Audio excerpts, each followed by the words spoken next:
All right. Good evening, ladies and gentlemen. Welcome back to another stream. Must be, not sure now how long it's been. I think the last time I streamed was last Sunday. We got into a really nice routine before Christmas of 2 study streams a week and a play and explain stream a week. Then Christmas and New Year happened, and didn't continue in that vein. And the play and explains, not sure if they're going to happen or continue, mainly because I want to start playing the evening schedule and getting in some serious volume, and that's a little bit tougher to do on stream. I think as soon as I go over 5 tables, the stream quality is going to suffer, not in terms of like the HD, whatever, the video quality. I mean like the quality of interaction and engagement and the thought process and being able to explain my thought process and stuff like that. So with that said, I do want to continue doing the study streams, which is why I wanted to get back on today and do that. So that's what we're going to do. We're going to go through 4 hands in PIOSolver and look at some post-flop mistakes and maybe not mistakes, and hopefully all of us can learn a thing or two. I've run these sims, but I haven't really looked at them in any great detail, so I'm really just trying to show you how I go about studying, and encourage you to do the same, walk you through the sort of the techniques and the steps that I would take to learn. So it's not just like I've prepared this and I'm going to teach you. It's literally like I'm learning at the same time as you, and I'll give you my thoughts on why the solver is doing what it's doing, and what we can learn from it. So see Mitch Villa 89 on Twitch saying evening, good evening, welcome back to the stream. And Gareth on YouTube, which fantastic name, says congrats on 5k subs. I appreciate that. So we did just reach 5,000 subs on YouTube. So if you haven't done so already, get over to YouTube and hit the subscribe button and turn notifications on. And I've got a new video coming out tonight, which is should be a good one.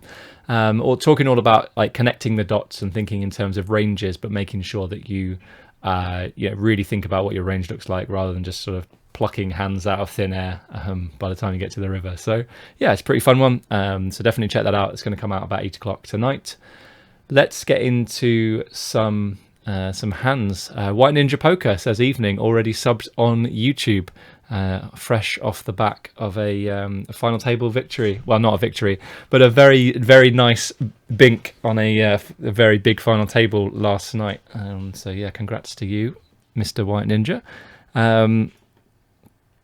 Well, first of all, I don't know why we suddenly get to see his hand. That's going to spoil it a little bit, but let's go into it. Ninja says he's already subbed on YouTube. Clearly, he's everything he knows he learnt from the YouTube channel. Okay, let's get into this first hand then. Blind versus blind, always a fun one. So small blind limps, I think we have a pretty easy check back. We might do some raising here with some sort of more disconnected suited hands, and certainly some like offsuit hands for sure. I'll walk you through the ranges in a minute when we get into Pio. Anyway, so our opponent checks, which I think he probably is supposed to do quite frequently here. So we are going to check back quite a few, like 5 deuce, 5-3, 3 deuce type hands, and maybe it'd be interesting to see. I can't remember exactly what the offsuit range looks like. It's going to include some junky hands that we ISO here, but overall, I just think these low boards at sort of 20-ish big blinds deep are just going to be better for the big blind rather than this small blind limp. So I expect him to do a lot of checking, but we'll confirm that maybe that's just an assumption that I have that's incorrect. So we'll look at that. We go for the bet here, which I think is fine. I think if I had a 2 without a draw, I would check, I think. Again, we'll have a look in the solver, see if that's the right sort of thinking. So here we can get value from ace high, from 6x, and maybe, we can go wider than that as well. Versus the min bet here, just the stab. I think the small blind's going to have to continue like a lot of hands, and I think this is one of those spots where once you see what the solver's doing, you're like, wow, there's no way I'm doing that. There's no way population's doing that. So obviously we need to be adjusting. But it's gonna be eye opening, I think, when you see how wide he's supposed to continue. So we get a lot of value anyway. 9 on the turn. I don't think we want to bet. He could have a hand like 9-4, 9-6, just some round like ace-9, king-9, those kind of hands. You can have like 9x of hearts, 9x of diamonds that's floated the flop. So again, we'll have a look in a moment. So I don't think we get to bet here. Just going to check and maybe we improve on 4, a deuce, an ace, a 6, stuff like that. 4 then on the river, and he goes for the bet. So obviously we lose to a 6 and an ace, so we lose to the straight, and we make 2 pair. But it feels somewhat like a little bit iffy, right? So you're looking at this and you're like, I feel like I probably have to call, like I have 2 pair. I'm going to have a lot of hands in my range here. 40 is going to be fairly high up, and we don't even need to be that high up to defend here. So I think we probably just have to go ahead and call. So we will play a game of guess his hand in a moment, but before we do that, we're going to go into PIOSolver. And so the first thing I said was that he's probably going to do quite a lot of checking, and you can see that that's pretty consistent. So for anyone newer to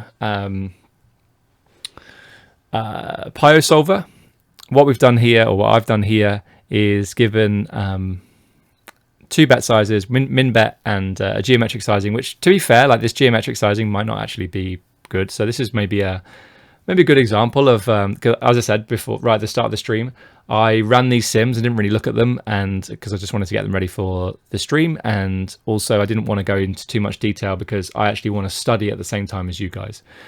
So yeah, I'm not sure that actually that is good. So that might affect things, but I do still think that he's going to do a lot of checking. You can see the small bet's not really used, so he does a lot of checking. And then you can see we have the 4 deuce of spades, and 4 deuce of spades with a pair and a draw gets to bet most of the time and check sometimes. If we did have the backdoor flush draw, we get to bet all the time for the 2 different sizes.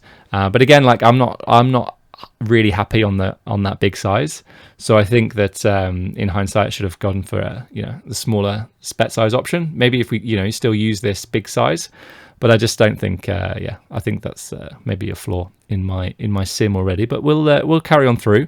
So what I wanted to show you was how wide our opponent's supposed to continue. So we bet min bet, and you can see they're only folding 23% of the time, so we get to fold out, like if we were bluffing, for example, we get to fold out these offsuit hands where the equity realization is just really, really poor. And then they're going to continue with lots of, pairs and draws and stuff like this. And if I just hover over queen 8, so queen high with a backdoor flush draw gets to continue in this spot. So it's going to be really, really wide. Just want to show you, and pull this in here. We'll start with draws then. So you can see no draws are going to get folded. Some 6x goes for the raise. 8 out straight draws. If 4 out straight draws aren't folding, then 8 out straight draws aren't going to fold. And then we get to this nothing type region, and some of these are straight draws, so like 8 out straight draws again, and the 4 out straight draws and overcards with a gut shot, for example. But if we hover over the suited hands, you can see there's a really big, like sort of bias, I guess, towards the hands with the backdoor flush draws. So this is where you can look to continue a lot wider if you're playing from the small blind. I think that if you are folding here, then the in position player just has a really big incentive to go for a small bet very frequently, and you're going to end up way over folding. I was just talking about equity realization as well. So suited hands, like queen 9 of hearts, for example, here, 2 overs and a backdoor flush draw, 24%, or 24%. And then if we look at like queen 9 off, the equity realization is less than 0. So it's just really, really poor. So that's why you've got this little triangle of hands in here that fold, and then the suited hands get to continue. There's going to be some other stuff going on, like king highs get to continue very frequently. But again, we're looking for that backdoor flush draw very, very often, although there's some other hands down here that continue without any kind of draw. and ace high is always going to continue, and then I think, pretty sure, everything else is going to call, well, continue. You can see there's no folding going on. So ace high and better, you got to continue. So that should be, I think most people are going to be doing that, right? If you've got third pair or second pair or ace high, so you've got ace high and a straight draw, then I think most people are going to be doing that. I think where the mistake maybe comes from is making sure you continue with enough king high and these sort of nothing type hands with the backdoor flush draw. Okay, so we do that. 9 of clubs on the turn. He doesn't do any leading. There was a question on YouTube. Does the 101 and 475 flop bet sizes mean 1.01 big blinds and 4.75 big blinds? Yeah, it does. So as I said, like I think I've got the bet size wrong for the big bet size. So that could definitely skew these sims. So just, just as a government warning in that sense. Yeah, 1.01 just because that was the closest I could get in terms of the percentage to make it like a min bet. Okay, so he doesn't do any leading, and then we have a decision, and we have a, again, we got like a small bet size, a geometric big bet size, and a jam, and then some checking. And if we hover over 4 deuce suited, you can see we do quite a lot of checking in this spot. So we check looks good to me, so we did that. 4 of hearts then on the river, not the card we really wanted to see. And he goes ahead and bets for this sort of medium-ish sizing, and you can see 4 deuce suited is going to be a call. And let's have a quick look at the EV. Yes, not great, but it's certainly not a hand that's being made indifferent by our opponent, right? So let's have a quick look to see what kind of hands he's bluffing with, and you can see that it's a lot of hands. Going to click this 3-5-1 so you can so what this does is you can see now the kind of hands that he's going to go ahead and bet. So he's going to bet some straights, whether it's an ace or a 6, but then there's some betting going on with these kind of hands in here as well. So if he is betting those, obviously we don't want to be folding 4 deuce. He's going to have enough bluffs with all of these hands, and for this sizing as well. So yeah, I think in theory, if both players are playing the right kind of ranges and playing the strategies that the solver suggests, then we definitely shouldn't ever go and fold here. I guess it'll come down to whether or not we think that he's actually finding a value bet with a weaker hand, because obviously we beat bluffs. But if we don't think that he's bluffing enough, which you can see there's just a ton of bluffs that he can find with like king high, queen high, jack high, stuff like that. Then he's got some ace highs in here as well. Sorry, they're straights. Ignore me. So yeah, king highs, queen highs, jack highs, etc. Going for a bet here. So yeah, if we don't think that he's doing that, then suddenly our hand on the river that goes from, it's more profitable to call than it is to fold. Folding is going to equal 0, but calling is a little bit more profitable. That all of a sudden, that's going to probably become indifferent, or maybe even becomes a fold. When I talk about indifferent, one of the key things in poker is about making life hard for your opponent, and with in quite a lot of spots, making them indifferent. So if they have a bluff catcher on the river, you want to have a completely balanced range where the best they can hope for is to be indifferent between calling and folding, for example, so that the folding is going to equal 0, the EV of folding is 0, and calling is going to equal 0 as well. So if you have the right number of value bets or value combos and bluffing combos, then when they call, the best they can hope for is to break even, which is so that's why people should bluff, right? It's because if he's never bluffing here, then he's never going to get called when he has a value hand. So he actually needs an incentive we need an incentive to call with our bluff catchers, right? So that's why he should be bluffing and putting us into a tough spot. So yeah, I'm not 100% sure about this player, whether or not he's going to find enough bluffs in this spot. I mean, what I think is actually really interesting is just having a quick look through this. Yeah, so there's actually some, you're supposed to, like, the hands that we are now indifferent against his bluffing range is hands like king 5 off. You can see it's calling and folding there. You got some queen 4 off. So like some just single pair hands, of which you can see we've got quite a lot. So when we bet flop and then check turn, we've got a lot of these kind of hands, the 5x and the 4x hands. So we've got a lot of them, like, and also I guess we've got some 3x and 2x, similar thing going on, right? So I think that, obviously, if we end up folding 4 deuce, we're going to be massively over folding. So I think I feel like it's one of those spots where you probably just have to call. I don't think that he's ever value betting worse. Let's just have a look. Okay, so this is interesting. I've just hovered over pocket 8s, and so you can see it's actually going for the really small size, the block. So when he blocks here, obviously the smaller he bets, the thinner he gets to bet for value. And so versus this smaller size, we're probably supposed to call with those 5x, 4x, 3x, 2x type hands, right? So that means all of a sudden he gets to value bet 8s for a small size. But he's not using this bigger size with pocket 8s. Neither is a 9, he's not using the bigger size with a 9. And not with an overpair.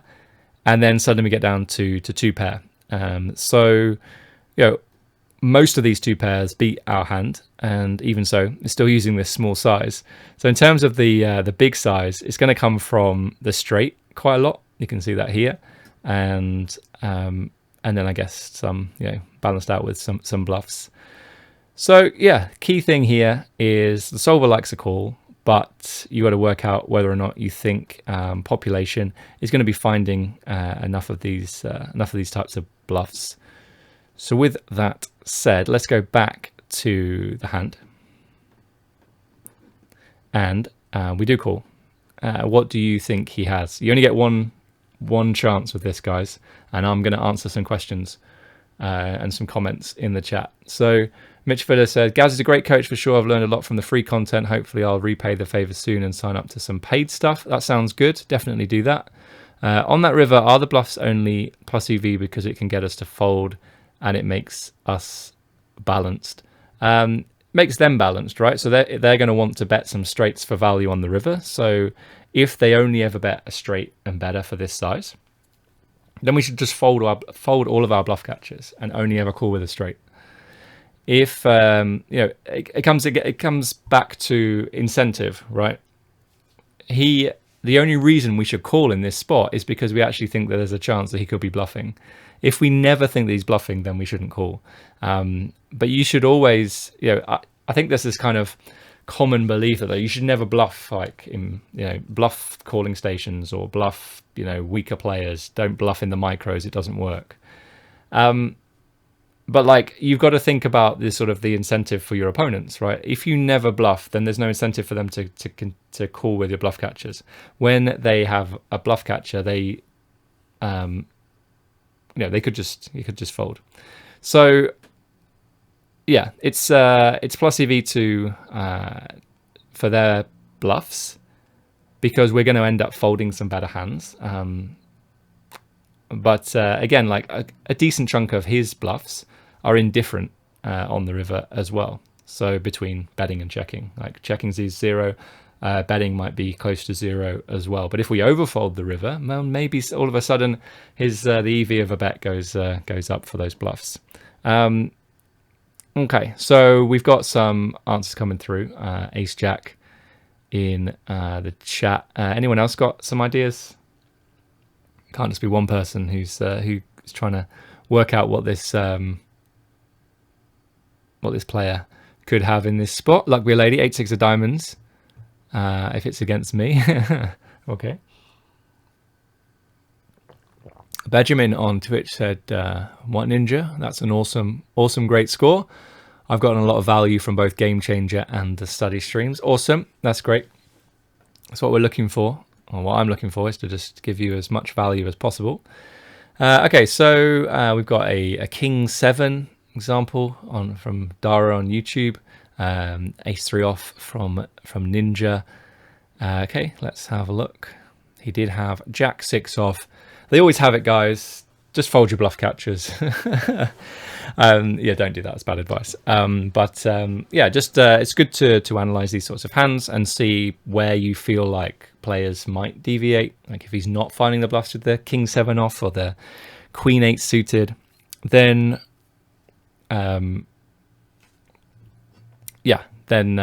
yeah, you probably have to start folding. The reason why I looked at his defending range on the flop was to kind of give you a clue as to, you know, the kind of bluffs that he might find. So like the sort of like 2 overcards and a backdoor flush draw type things. All right. So yeah, unfortunately he didn't have the bluff in this hand. We spent quite a lot of time talking about that one hand. So yeah, let's move on to the next one.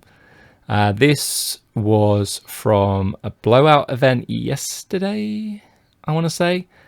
And we defend on the button with king queen off. And Centaurus goes ahead and bets small. This really, really confused me because I don't expect to see a bet on this board low jack versus button that often.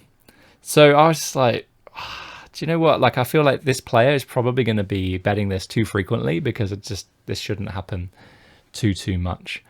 I think that with the king of hearts, we're probably supposed to call sometimes.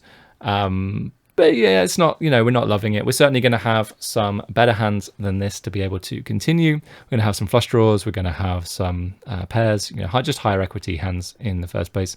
I did go for the call just because I was just a bit bamboozled by the bet. Ninja said he's a reg too. Yep. So that's kind of what bamboozled me in this hand. I would have expected him to do a lot of checking here. But again, like, I think it's really interesting that, you know, in game you can just be like, I just expect him to do loads of checking, and then you run it in the solver and it has like loads of betting, and you're just like, oh man, like I've just got my, you know, got this completely wrong. So I think it's really important. Like, this is a really good example of where you got to be like, remain open-minded, but like mark the hand for review, which is obviously what I've done here because I was a little bit unsure on the flop, and I just wanted to check that this was a spot where he's not really supposed to do much betting. Because, you know, all the time when you mark hands, you're just trying to learn, right? You're trying to improve, you're trying to get better every single day. So yeah, don't he ends up betting and we folded, right? So it's not like we're marking this for review because we lost the hand. We're marking it because we're trying to understand what his strategy should look like from out of position, and then what ours should look like as well. Okay.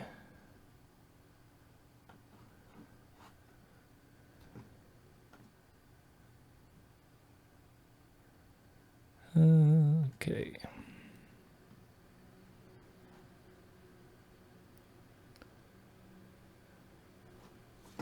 Okay, so first thing is huge amount of checking. Okay, so that's it's good that in game I was somehow able to access this idea that he's not supposed to do too much betting. Let's just talk about why he's not supposed to do too much betting.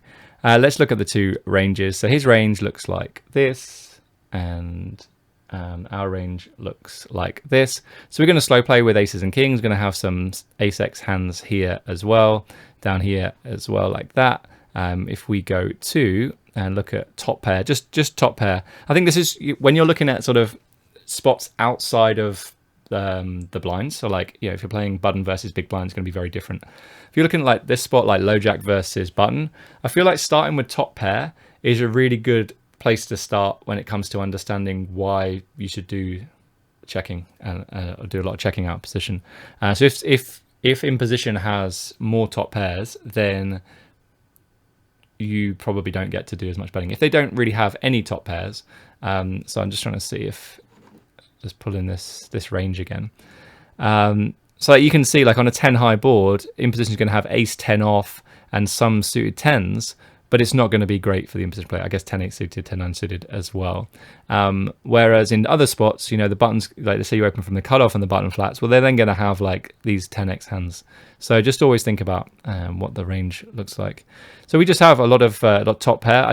Not sure that we have like that in position as a proportion of their range is going to have more. So I'll talk about a little bit more about that. But you can see like 29.6% of the range is top pair, for in position and 31 for out of position. So it's really, really close. So then you can have a look at, like, you could look at the really strong hands. Out of position 3.1, in position 6.3. So, okay. In position's got a 2-pair plus advantage. Top pair is really, really close. Equities run really, really close. The out of position player is now, like, has a nut disadvantage, and the equities run close, and he's out of position. So why does he want to put lots of money in? He doesn't want to bet that often. So I think that's, why we see a lot of checking here. Also, there's quite a lot of hands, apart from like top pair, then there's quite a lot of hands here that don't really want to put any money in, because when they get called, they're going to get called by hands with decent equity.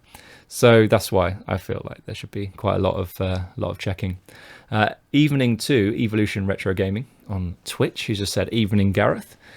So our opponent from the low jack, 20 big blinds effective, did go for the third pot. And are we supposed to continue with our hand? It looks a bit dicey. I mean, he's betting like 19% of the time, which, it's not like pure check. So he can absolutely bet here. So it's not like I'm calling Centaurus out here by saying he should never bet here, and he did.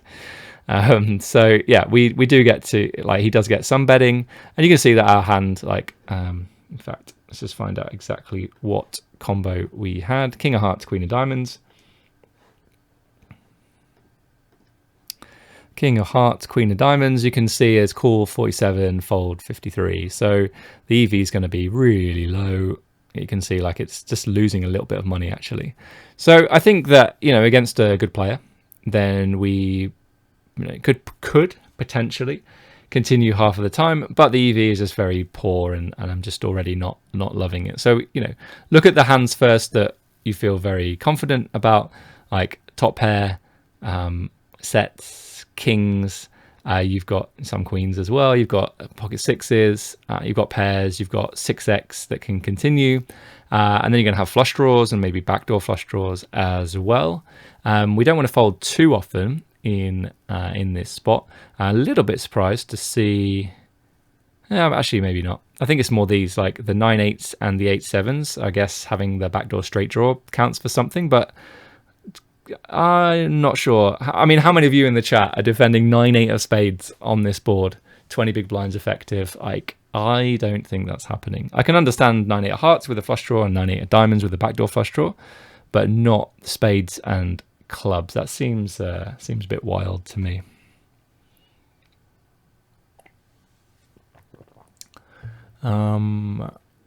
Okay.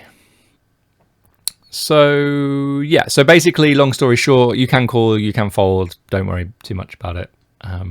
If you feel like he's over bluffing, which is what I felt like in game, then I think you should call more frequently. But if you feel like it's a spot where he shouldn't do any betting, and he suddenly found a bet, and you feel like, actually, like, I'm not making too much of a mistake to fold here, then just fold.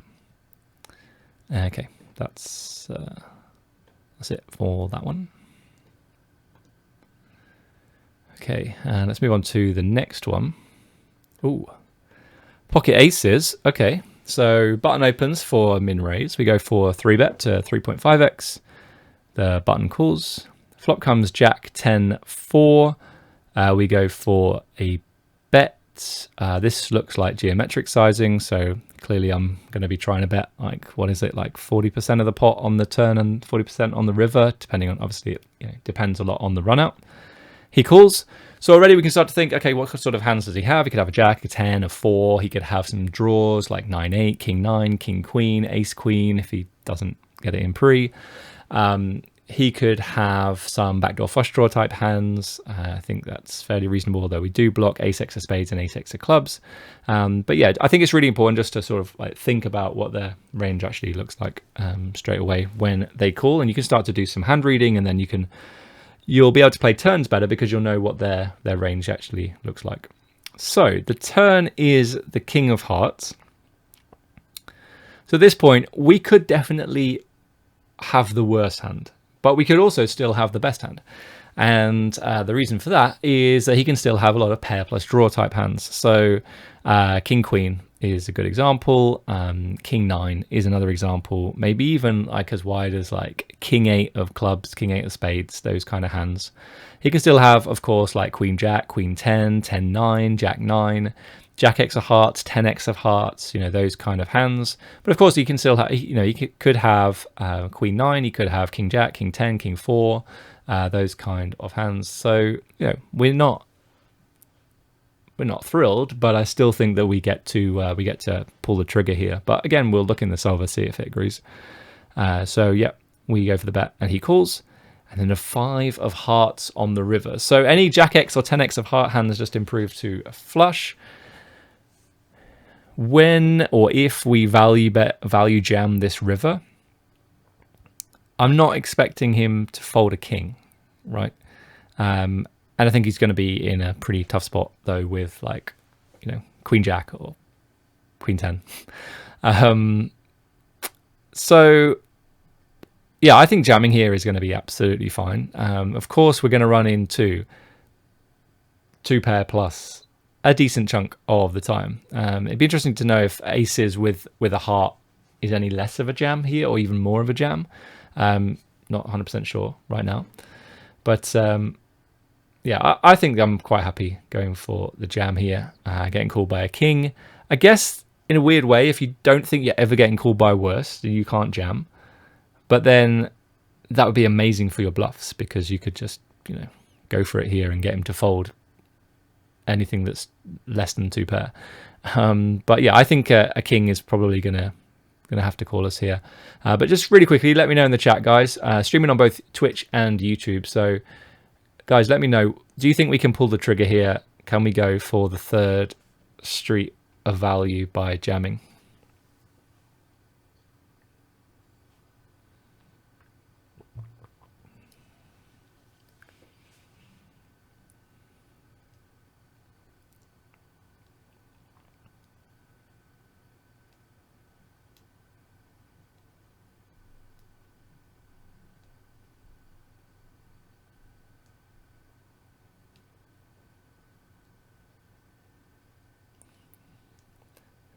I feel like everyone's just got a bit shy in the middle of the month. We kind of, I'm not sure. Can we go for value? Really not sure. You're basically going to tell us anyway, so we'll just hold on to our thoughts.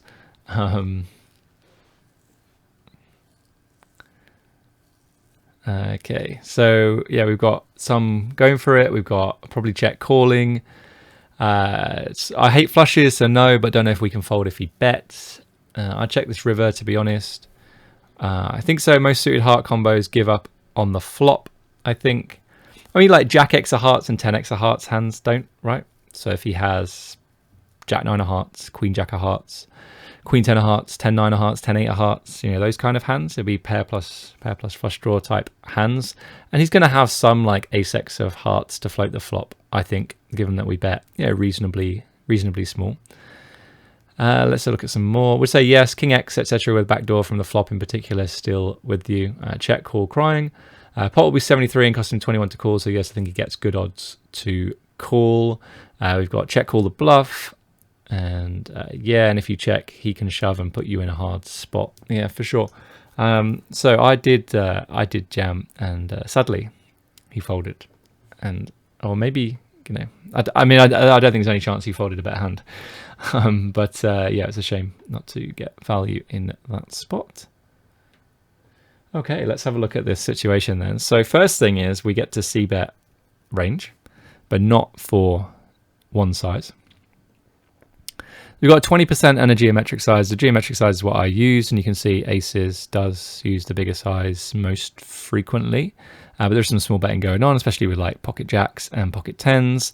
But yeah, just you know, betting small, getting some, you know, hands to fold straight away if you were bluffing is pretty reasonable, but then still managing to get value from a lot of hands. So you might look at like 10-9 suited, it goes for the bet, well, it's actually getting some value from weaker hands, so like draws and weaker 10x, and maybe even some like ace-x with a backdoor flush draw type hands. When we go for the slightly bigger size, you can see that the weaker flush draws now start to fold in this spot, in this scenario, but you do get some of the bigger ones. Ace 9 with a backdoor flush draw, for example, is yeah, going to go for the call. So question here, what are your bluffs when you jam? Well, we'll look at that in a minute. I'd like to think that it's going to include some hands like the ace of hearts and something else. We do have quite a lot of offsuit stuff to choose from in this spot, and we are going to be betting big with some of them too. So yeah, it'll be good. It's a good, really good question.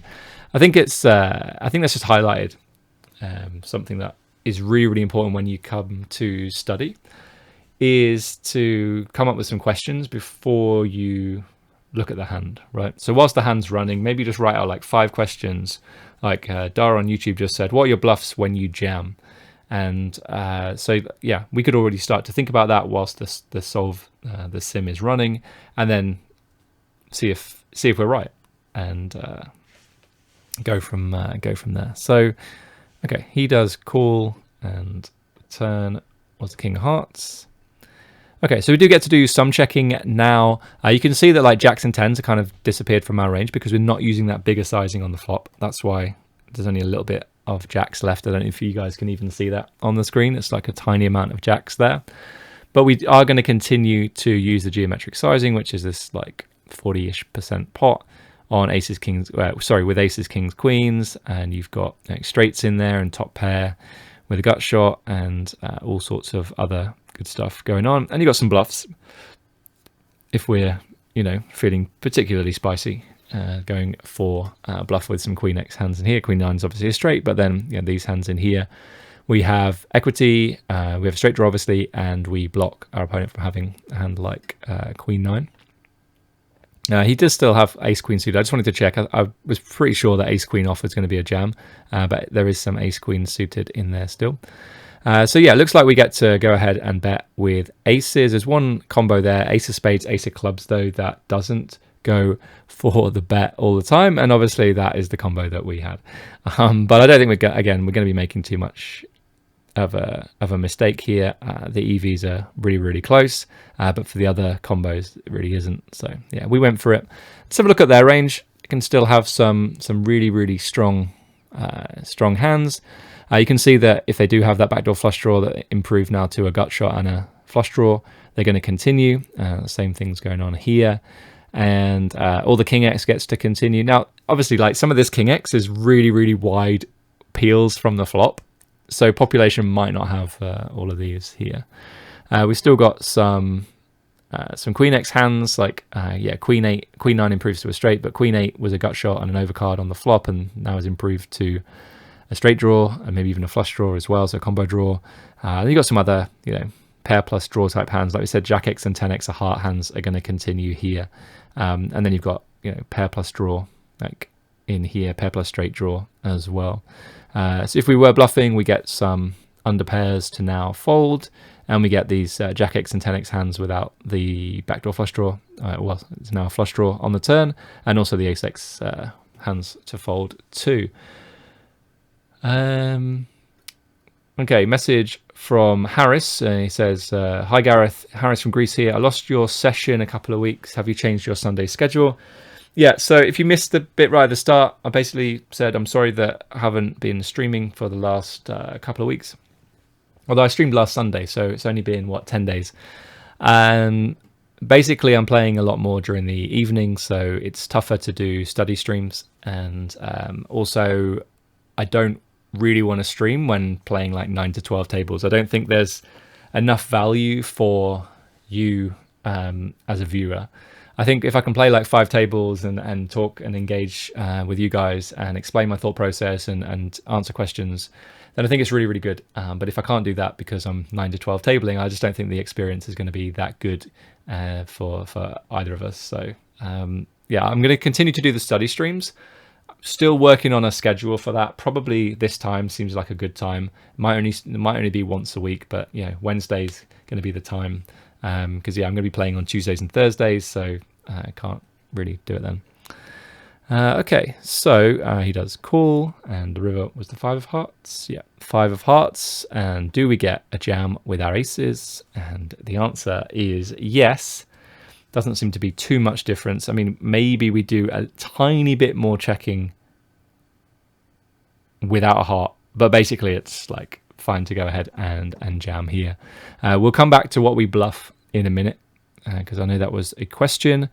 And our opponent now then, what do they call with when we jam? Well, we're going to make ace jack indifferent, looks like, but obviously ace jack of hearts is the nuts. So he calls with flushes, which we don't really like. But let's have a look at all these king x hands. So like all king x hands are supposed to call on this river. So we're getting value from all of those hands. I think I mentioned before, like queen jack and queen 10 and stuff would be, put into a tough spot. You can see that, they're again mixing between calling and folding. So the EV of both lines is going to be fairly similar. So they're indifferent, again, something I talked about earlier on. And so we certainly can get some, well, when we're bluffing, we need to see what we're bluffing with, but we could, there are some folds on this river. He's not folding that much because the size was like 40% pot. So he's only supposed to be folding 30% of his range. So yeah, it's going to be interesting actually to look at this, because the smaller the bet, obviously the fewer bluffs we get. The bigger the bet, let's say we were able to bet like 4x pot on the river, then we get to bluff more. But here, that's just not the case. So, let's go back and have a look at what's the weakest hand we get to value bet here. Ace king probably still looking to get value from all of the king queen, king 9, king 8, etc. But like even king queen doesn't really get to go for it. So yeah, ace king seems to be the weakest hand, and then you see like a lot of checks, pocket queens, some jack x in here. What's really nice to see is if you're ever sort of trying to work out, do we have a polarized betting range or a condensed betting range on this river? It's very, very clear that it's polarized. It's very often going to be when you're betting, it's going to be polarized. Like you're going to be polarized to value hands and bluffs, right? So we have all of our value hands here. We are checking some value hands, as you can see. Let's have a look. So some flushes we're checking, a little bit of straights, but not many. Top set, just blocking all of those calls that we want, right? When we've got aces, we want him to have a king to call on this river. When we have pocket kings, we can see 3 kings. It's really hard for him to have a king, so we do a lot more checking. 2 pairs, most of them jamming. Cool. So yeah, now we want to see like, okay, well, what are we bluffing with? So there's this big region in the middle of checks, right? So mainly there's quite a lot of top pair in there doing this, but it's really just like under pairs, second pairs, third pairs doing a lot of checking, as you can see. And let's see. Okay, so this is where we start to find some bluffs. So low pairs, ace 5, ace 4, presumably blocking some 2 pair that can continue, and sets in this spot. And then ace highs. Okay, cool. So I mentioned earlier on what your bluff's going to look like when you jam, and I said I hope it's going to be from like ace of heart hands, right? And you can see that here, ace 9 and ace 8 going for it, because I guess like any better hands like ace 10, ace jack, ace queen's a straight, but ace jack and ace 10 are already made hands that aren't, they're not ace highs anymore, or they weren't from the flop. And but yeah, these are like our only ace highs now, right? So we get to bluff them if they have a heart in them, and I guess that's what the in position player needs to know is that we're actually going to find some bluffs here. Otherwise, there's no way he should be calling with his king 6 of clubs on the river. So yeah, it's good to see anyway that that makes sense. And it's consistent with what we believed. 9-7 suited. I imagine this is in there because it's the worst possible hand that we have. So like, I think the general idea with bluffing is that you can, I'm trying to think about the theory now, like the maths of working this out, but basically you know what your sizing is, therefore you know how many value combos you get to bluffing combos. Then you know, okay, these are the hands I want to value bet. It's like ace king plus, you work out how many combos of those there are, and then you get to see how many hands you get to bluff. And in order to fill out the bluffing region of your range for betting here, then you're going to start with the worst possible hands that you land on the river with. So I think that's why 9-7 is going to be in there. Then you might be saying to me, but then why are we checking 9-8 and Queen X? Well, you don't want to be blocking the kind of hands that you're trying to fold on the river. So our opponent, you know, is going to have a decent number of hands that are blocked by a 9-8, which would be, I'm trying to think, like probably 9-8. And then the Queen X hands, like, you know, blocking a lot of the straight draw type hands that you know, trying to get to fold or making different, I guess. So yeah, I think that's why it's checking. So then it you know, goes slightly, you know, basically just goes up to the next. You know, you're just searching for bluffs, and that's why I really like PIOSolver, because you've got all of your value hands at the top. I'll just show you this. The value hands here, like you can, you know, see from like top pairs up to flushes, and then you want to see where, you know, where you're going to find some bluffs from, and you just want to go up to like the next sort of level of hands. So yeah, we're going to find some bluffs from basically this region here. You can see that we don't really get too many bluffs at all, because the sizing is so small. And I think this is something I'm definitely working on right now, is basically in this spot, I think I'd be way over bluffing, and it might be all right because maybe population overfolds a king and they definitely fold Queen Jack and Queen 10 and stuff like that. But, you know, against good players, I would say I'm probably over bluffing, and I think it's really important to recognize that the smaller you bet, the less you actually get to bluff, because yeah, your opponent's not going to fold too frequently. You know, as we saw, like folding only 30% of the time. Okay, a question from UK Mac. Are you playing tonight? I'm not. This is a night off for me. I'm going to play again tomorrow, but that's why I'm able to do the study stream. Okay, so we're going to wrap things up with this last hand. I think it's quite an interesting one. Well, actually, it ends on the flop, but it's a massive mistake, I think. And again, I haven't run the sim, so I can't say for sure. But you know, there's a reason why I marked it in game. I was like, I think I've made a mistake here. I don't think this is going to be right. So we defend pre-flop with 5-4 off. Flop comes ace king 3. I check, and they bet. And I fold. And so, I mean, I can't even defend it. I think that we have to continue here. So I'm not 100% sure what was going through my head at this point. I know that this kind of board is exceptional for the in-position player. They've got all the strong hands, and they make up a bigger proportion of their range. We probably don't flat aces and kings or threes, so we just don't have too many strong hands here. And what that means is our equity is really poor, his is really high. He gets to bet a lot, and we have to overfold. So you might have heard something called minimum defense frequency, which basically tells you how often you need to continue versus a particular bet size based on the bet size and the size of the pot. But the we don't want to be looking at minimum defense frequency in a spot where in position has a huge equity advantage, because otherwise we'd just be getting to the turn with like super wide range. So yeah, we've got to be really, really careful in this spot. So basically I've just looked at it and gone, well, it's a great board for him, and I've got a really weak draw. I'm just going to go ahead and fold. And I don't think that's right, but we'll check it in the solver. But I think we just do a lot of folding here in general. So if we end up folding gut shots as well, where do we actually find calls from, right? We end up just way over folding. So we can look at this, and it'd be very easy just to go, okay, so we think we made a mistake. Let's look at the solver. Did we make a mistake? Let's find that out first, and then just leave it at that. Okay, we made a mistake. We will, we'll call gut shot on this board next time, and that'll be fine.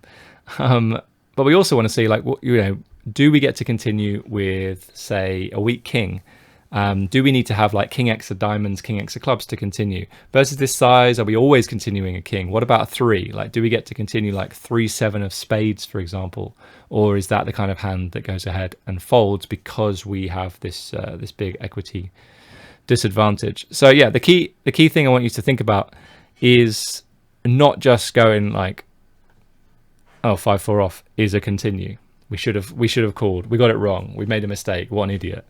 We should go, okay, well, we learned this. Like, that's, you know, and even in game, I was like, not sure about this. I think we need to call, and that, I've made a massive mistake. But we then go and see what else we get to continue with. So we're going to continue with other gut shots, as you can see, versus this sizing. But we do actually call with most 3x as well, and certainly all king x. So the bigger he bets, the more I would imagine some of these king x and 3x hands for sure are going to start dropping out. So we'd have to, you know, start folding them. But yeah, we don't get to basically fold any piece of the board from a gut shot through to a pair. But you can see that, like, we're supposed to do a lot of folding. And sometimes you might see, like, versus a small bet, you're supposed to continue like queen high with a backdoor flush draw. Well, we're certainly not doing that here. You can see that we should be folding a lot. I said about us having a huge equity disadvantage. Our equity is 29% on this board. His then obviously is 71. So we have to overfold. And you can see this number here, like we're folding a huge amount of the time, 60% of the time. I guess if we started folding a 3, then we'd just be like, this number would be just way too high. So you can see, like, we're nowhere near minimum defense frequency in this spot. A really nice way to work this out is to basically take the size of the pot and then divide it by the new size of the pot once the players bet. So whatever that is. I can't work it out. 550 divided by 732. Does anybody want to do that on a calculator really quickly and just post it in the chat?